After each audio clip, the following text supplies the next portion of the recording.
ஓம் சாய்ராம், ஜெய் சாய்ராம். எல்லாரும் நல்லா இருக்கணும், எல்லாருக்கும் நல்லதே நடக்கணும். என் அன்பு பிள்ளை, நீ நல்லபடியாக வாழ்கிறதுக்காகவும் உன் வாழ்க்கையில் நீ நீண்ட காலம் நிம்மதியாக சந்தோஷமாக வாழ்க்கையை வாழ்வதற்குமாக தான் உனக்கான ஆசீர்வாதத்தை கொடுப்பதற்காகவே இந்த சாயப்பா இப்போதும் உன் வீட்டுக்கு உன்னை தேடி வந்திருக்கேன்.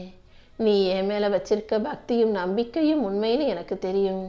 அந்த பக்திக்காக தான் உனக்கு ஒரு பரிசு கொடுக்க வந்திருக்கேன் என் செல்லமே. யார் உன்னை மதிக்கிறாங்களா மதிக்கலையா அதெல்லாம் நீ யோசிக்க வேண்டாம். எப்போதும் உன்னுடைய செயல்களை மட்டும் நீ சரியாக செஞ்சுக்கிட்டு முன்னுக்கு வர்ற வழியை பார்த்துக்கிட்டு முன்னேறி போய்கிட்டே இரு. எல்லாவற்றிலும் குறை சொல்லாமல் எதில் நிறையா இருக்கோ எதில் நல்ல விஷயங்கள் இருக்கோ அந்த வெளிச்சத்தை மட்டும் பார்த்துக்கிட்டு போய்கிட்டே இரு. சில நேரங்களில் ஆற்றுல வலையை போடும்போது அல்லது கடல்லையே வலையை போடும்போது அந்த வலையிலிருந்து தப்பிச்சு போன மீன்கள் ஆற்றுல நீர் வத்தி போனதுக்கப்புறம் மரணத்துக்கு தப்புவது இல்லைதானே? எப்படியுமே ஒரு உயிரினமாக பிறந்து விட்டால் அதற்கு மரணம் வருவது நிச்சயம்தான். காலம் வேணும்னா முன்ன பின்ன வித்தியாசப்படுமே தவிர எல்லாருக்குமே பிறக்கும் போதே இறப்புங்கிறது உறுதி செய்யப்பட்ட ஒரு விஷயம்தான். ஆனால் இந்த உலகத்தில் பிறந்த ஒவ்வொரு மனுஷனும் தான் தப்பு செஞ்சால் அதுக்கு பிறகு தனக்கு தண்டனை கிடைக்கும், நம்ம அடுத்தவங்களுக்கு கெடுதல் செஞ்சால் அதற்குரிய பாவம் கிடைக்கும்ன்றதை மறந்துட்டு என்னமோ இந்த உலகத்தில் அழிவே இல்லாமல் அவங்க இஷ்டப்படி ஆணவத்தோடும் அகங்காரத்தோடும் வாழ்ந்துக்கிட்டு இருக்காங்க.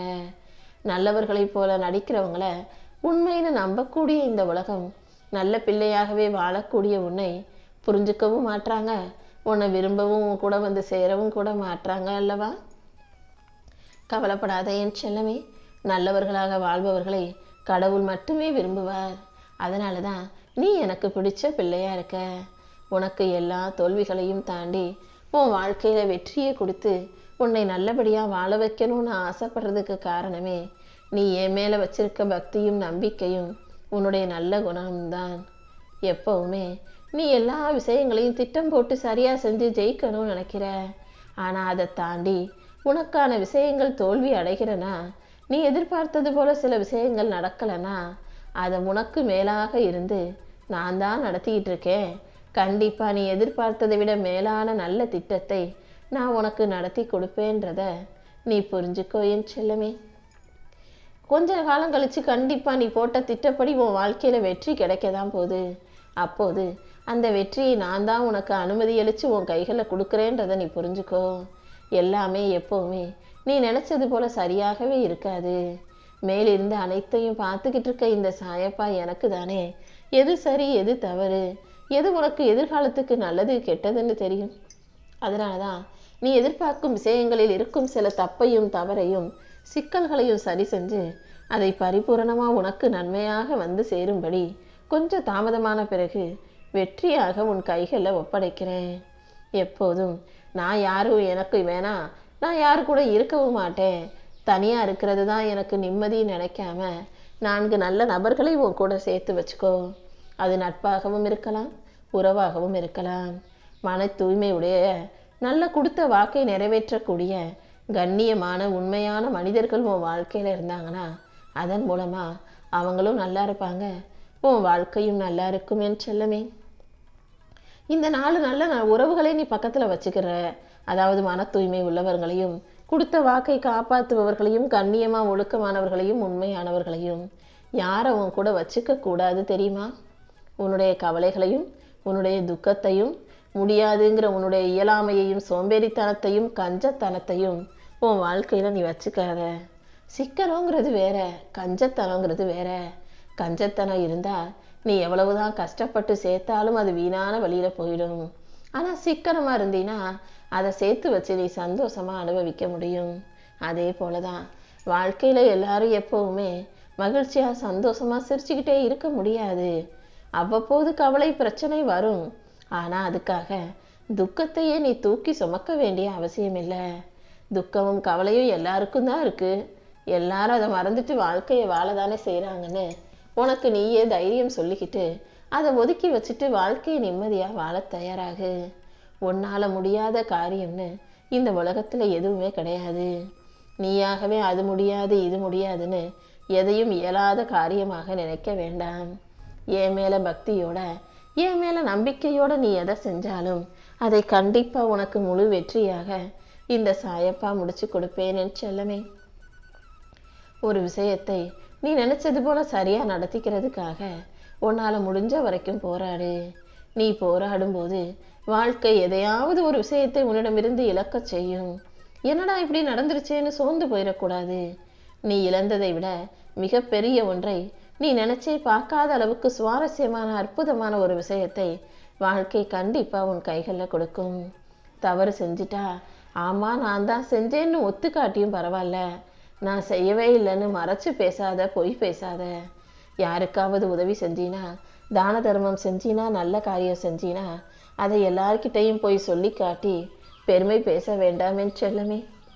அதே போல கோபங்கிறது மனிதர்களுக்கு வரக்கூடிய ஒரு யதார்த்தமான விஷயம்தான். கோபப்படாம இந்த உலகத்துல யாருமே வாழ்ந்துட முடியாதுங்கிறது எனக்கு தெரியும். அப்படி இருந்தும் நான் ஏன் உனக்கு கோபப்படக்கூடாதுன்னு சொல்றேன்னா, கோபம் வரும்போது நீ பேசாம இருந்துட்டினாலே அது கோபப்படாததாக அர்த்தமாகி விடுமல்லவா. உனக்கு கோபமா வருது, ஆத்திரமா வருது, எரிச்சலா வருது, எதிரில் இருக்கவங்களை திட்டணும், சண்டை போடணும்னு நினைக்கிறேன்னா அந்த நேரத்துல வாயை கட்டுப்படுத்திக்கிட்டு பேசாம இருந்தினாலே அது கோபம் வராததற்கு சமமாக ஆகிவிடும். அப்புறம் உனக்கே மனசு அமைதியாகி அப்புறம் வாழ்க்கை நல்லா போயிட்டு இருக்கும். அதை விட்டுட்டு கோபம் வரும்போது கத்தி கூச்சல் போட்டு சண்டை போட்டினா உன் உடம்புக்கும் கெடுதி, உன் மனசும் நிம்மதி இல்லாம போய்விடும் அல்லவா. எப்பவுமே எல்லாருக்கும் கொடுத்த வாக்க காப்பாத்து. ஆனா அதுக்காக ரொம்ப சந்தோஷத்துல இருக்கும்போது உணர்ச்சி வசப்பட்டு நான் உனக்காக அதை செஞ்சிடுறேன், இதை கொடுத்துட்றேன்னு மட்டும் வாக்கு கொடுக்காத. வாக்கு கொடுக்காமே நீ ஒருத்தருக்கு எதிராவது கொடுக்கும்போது செய்யும்போது அதுதான் மிகப்பெரிய மகிழ்ச்சியையும் மனநிறைவையும் கொடுக்கும். நீ பாட்டுக்க சந்தோஷத்துல எதையாவது செய்கிறேன்னு வாக்கு கொடுத்துட்டு அப்புறம் செய்ய முடியாம போச்சுன்னா அது உனக்கும் கஷ்டம், அதை கேட்டவங்களுக்கும் கஷ்டமாக இருக்கும் அல்லவா. உனக்கு வாழ்க்கையில துன்பம் வரும்போது, நீ கஷ்டப்படும் போது, பிரச்சனையில இருக்கும்போது இந்த துன்பத்துக்கு அவங்க தான் காரணம், இவங்க தான் இதை செஞ்சிருப்பாங்கன்னு நீயாகவே யாரையும் தப்பு கணக்கு போடாதே. யார் மூலமாக துன்பம் வந்தாலும் அதை உனக்கு இன்பமாக மாற்றி கொடுக்க நான் இருக்கிறேன் அல்லவா. யாரையும் குறை சொல்லவோ குற்றம் சொல்லவோ வேண்டாம். நீ மகிழ்ச்சியாக வாழ்வதற்கும் உன் வாழ்க்கையில நல்லது நடப்பதற்கும் இந்த சாயப்பா உனக்கு வழிகாட்டுறேன். ஆத்திரத்தில் அவசரப்பட்டு எந்த முடிவையும் எடுக்க வேண்டாம். எந்த காரியத்தை செய்யறதா இருந்தாலும் பொறுமையா நிதானமா கவனமா செய்ய பழகு.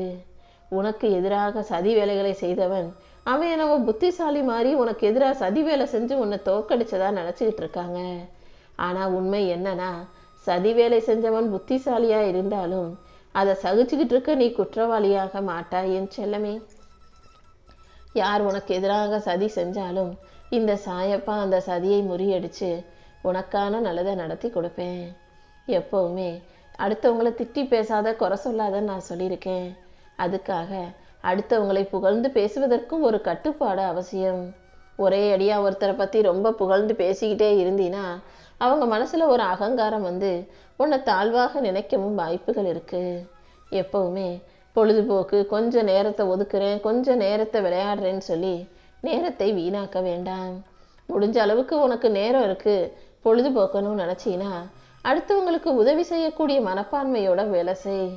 உன் எண்ணங்கள் தூய்மையாக இருந்தாலே, நீ நல்ல செயல்களை செஞ்சாலே இந்த சாயப்பா நானாகவே உன்னை தேடி வந்து உனக்கான நல்லதை செஞ்சு கொடுப்பேன். இப்போதும் அப்படிதான். நீ செய்த ஒரு நன்மைக்காகவே உன்னை ஆசீர்வதிச்சு உன் வாழ்க்கைக்கான நல்லதை செஞ்சு கொடுக்க வந்திருக்கேன். எல்லா மனிதர்களுக்கும் துன்பங்கள் வருவதற்கு மூல காரணமே அவனுடைய மனசுதான். மனசுதானே எல்லா பிரச்சனைகளையும் தூண்டி விடுது, ஆசையை உருவாக்குது. ஆசைப்படாதேன்னு உன் மனசை இழுத்து பிடிப்பது அவ்வளவு சுலபம் அல்ல. ஆனா நீ அதை கட்டுக்குள்ள வைக்கவும், எந்த விஷயத்தை செய்யணும் செய்யக்கூடாதுன்ற முடிவுக்கு வரவும் தெளிவான தீர்மானத்தை எடுக்க பழகிக்கோ.